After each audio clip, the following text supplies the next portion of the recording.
നമസ്കാരം. ഇന്നു ഞാൻ ആദിത്യ ദശാകാലത്ത് ലഭിക്കാവുന്ന പൊതുവായ ദശാകാലഫലങ്ങളെ കുറിച്ച് പറയുന്നു.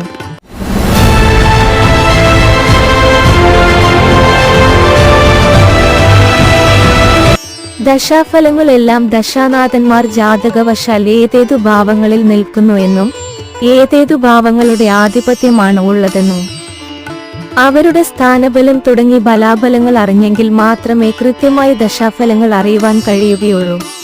എങ്കിലും ആദിത്യ ദശാകാലത്ത് ലഭിക്കാവുന്ന സാമാന്യ ഫലങ്ങൾ പറയുന്നു.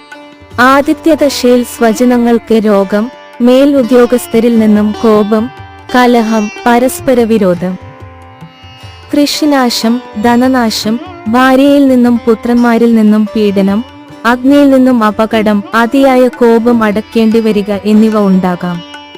ആദിത്യൻ ഒരു പാപഗ്രഹമായിട്ടാണ് കരുതിപ്പോരുന്നത്. പാപഗ്രഹങ്ങൾ എപ്പോഴും കഷ്ടതയും ദുരിതങ്ങളും നഷ്ടങ്ങളും വിതയ്ക്കും. എന്നാൽ ആദിത്യൻ ബലവാനാണെങ്കിൽ മേൽപ്പറഞ്ഞ കാര്യങ്ങൾക്ക് മാറ്റമുണ്ടാകും.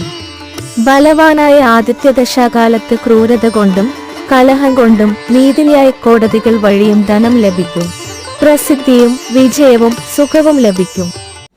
Please subscribe the channel. വാച്ച് ആന്തയിലെ ഒരു ജ്യോതിഷം ചാനൽ.